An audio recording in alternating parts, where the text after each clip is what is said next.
I believe.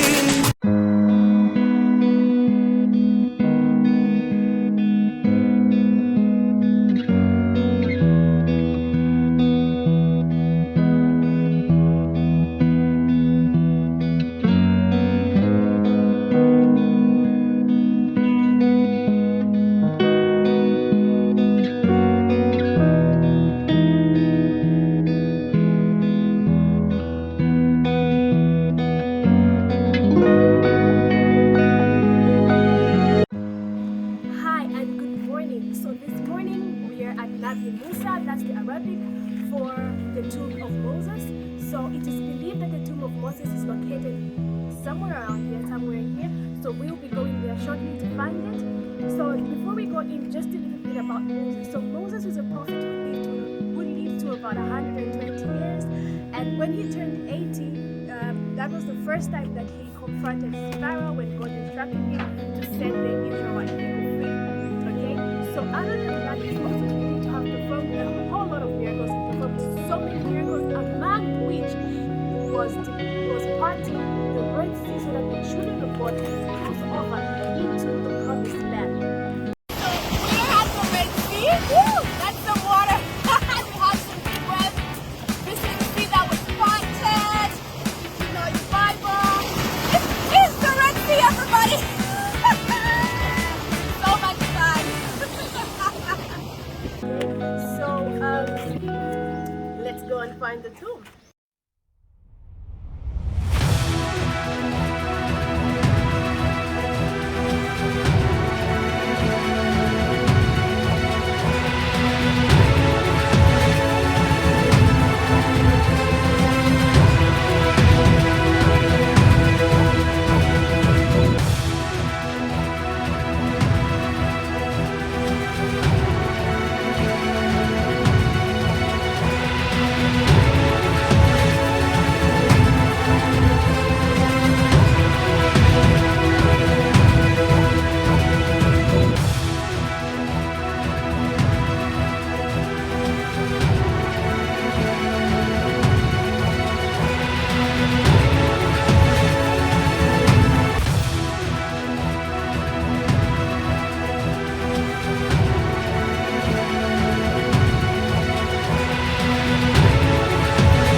Hi, good morning. I'm sure you've noticed I'm wearing a kafir. Of course, I am in. We had to come into the mosque, and I'm not allowed to expose my hair. So we have finally located the tomb of the prophet Moses, and it is right behind me. So I'm sure you're wondering how they came to the conclusion that this is where the prophet was buried. So apparently the great Salahuddin had come here and he found Bedouins that were living here, and so he noticed that they were coming here to pray, and he asked them why they were coming here to pray, and then they told him that this is where the tomb of the prophet Moses was located.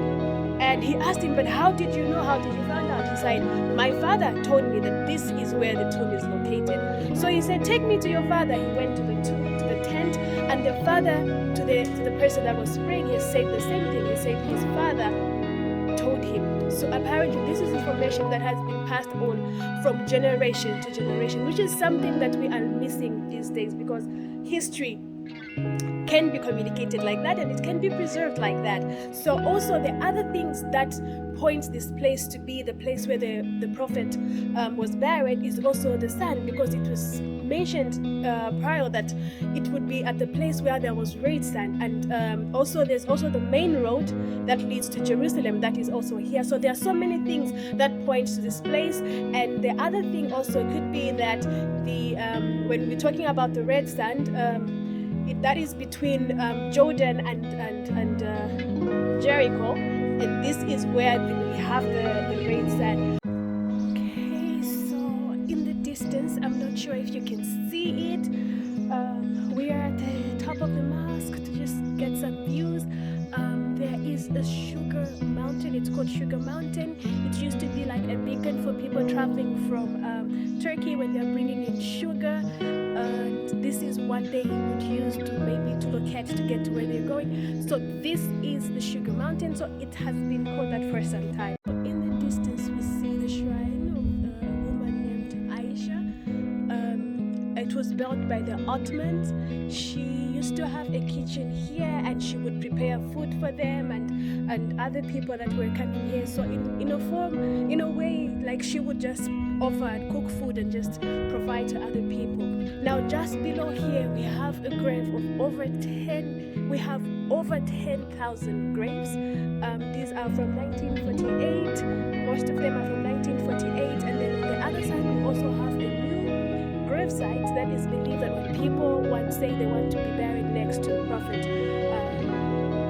prophet's tomb, and those that prefer to be buried near him. And then I've just been told that also Mount Nebo is not very far from here. If we had clearer weather, we would have seen it, but it's not so far from here. It's in that direction. If you do not know what Mount Nebo is all about, Mount Nebo is where God took Moses to see the promised land. I don't know if you know it, but when the children of Israel were trying to come in here, God did not permit Moses to come in. According to the Bible, he was not allowed to come in because he had angered God when he was given an instruction and did not follow it. So God just showed him the place where they would be going. Okay, so I've just been informed that they have like about over 100 rooms here that in future they would like to maybe rent them out. So if you decide to visit the Holy Land and you want to maybe stay somewhere near the prophet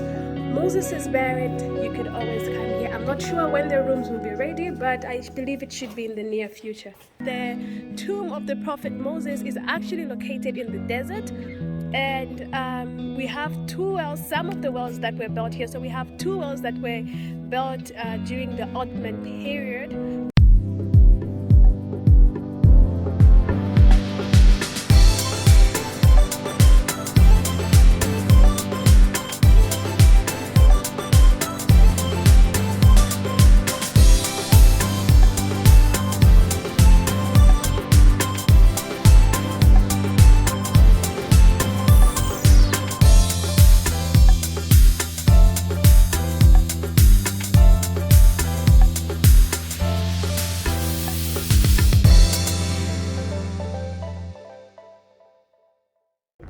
So right behind us is the Desert.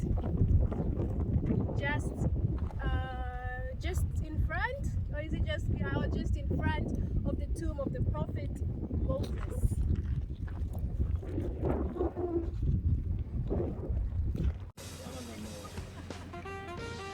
Hi. So before I leave, okay, so I've had like I don't know, I've had a phobia for camels because the last time I got on a camel, I didn't like the way it got up and went down, like maybe I have a phobia for heights. But before I leave, I just wanted to mention that if you do decide to come here, don't forget to get a ride on the camel.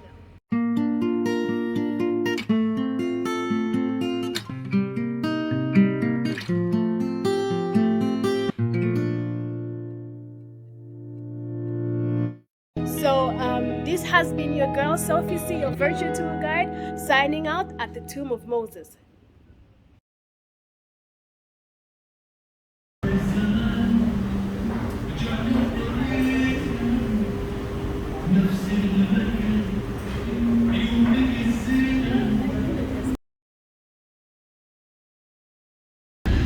Hi, this is beautiful views. We're going to Wadi Qelt. It's a valley that is in area C, that's the West Bank in Palestine. So this place has so much history, but I'm not sure if we'll be able to go all the way up to the monastery. That's the St George Monastery, where it is believed that the prophet Elijah lived when God instructed him to go he told him to go and live in Keith Brook, which is it is believed that it was around that area. So the prophet had made a declaration that there would be no rain for a certain period of time, and so God sent him to come here to Brook, and it was a valley at the time, and it still is a valley. Wow, look, this is beautiful sights. I'm not sure if you're able to catch them. I'm not sure if you're able to see them. So as I was saying, so it was in an area called Adumim, and this is also Adumim. So he was told to come and live here, and that he would drink from the brook, and that the Lord would send ravens to feed him. Okay, amazing. So God will always provide for his own. So when we get there, I'm not sure if we will go all the way up to the monastery, because that's a lot of hiking, and it's very, very hot. It's extremely hot. So, but I sure hope that I can go as close as possible and maybe just film from a distance and not actually go up there. Okay, so this valley is very, very important. It has been mentioned several times in the Bible, and it is also believed that the psalmist had the valley, like this is the valley that he could have probably been referring to when he was writing the Psalm 23, you know, where it says that even though I walk through the valley of the shadow of death. So this, when I say the psalmist, I'm referring to King David. Yeah. So it's just amazing, you know. It is the Bible coming to life, Bible coming to reality, and it's overwhelming. It's overwhelming. So earlier we went to see the prophet Moses' tomb, and now we are trying to go and see where the prophet Elijah lived and where God fed them, where God fed him. You know, like he fed him using ravens. It's amazing. Wonderful views. This is very, very, very beautiful.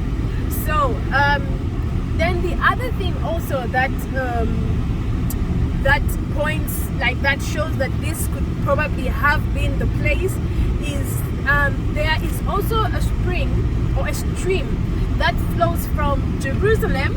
It passes through here into Jordan and flows into the Jordan River. Hi, amazing view from the top. I'm in the valley of Wadi Qelt, and guess what? That oh my goodness, so that is the monastery. I don't think we even have to go all the way.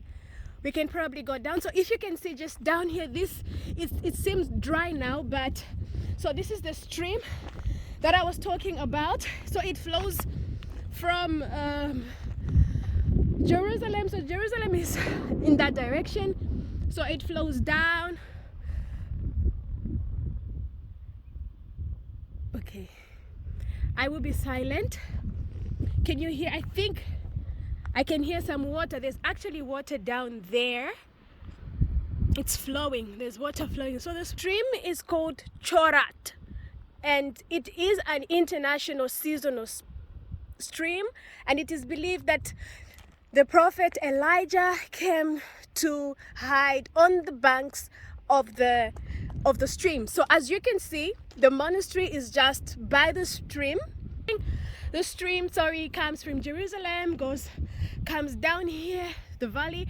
As you can see, this is a desert. Like if you look around, this is a desert, but we have some greens. We have some parts that are green. We have some green palm trees down there. And so I believe they are green because of the stream that is flowing. So that is the monastery, everybody. That is the St George Monastery. This is where it is believed that this is where the prophet Elijah came to live. St George Monastery in the background. Yeah, in the background. Okay, there's something that looks like a military car that is coming or driving towards me. Let's see. Guys, just leaving. Woo! Beautiful views, sun-kissed. Amazing. I just love this place. I've just like really fallen in love with this place. So apparently there's also a place called Cherith that has been mentioned in the Bible, and it is believed that it was around here. Yeah, so we also have like tourists that have just arrived and are going up.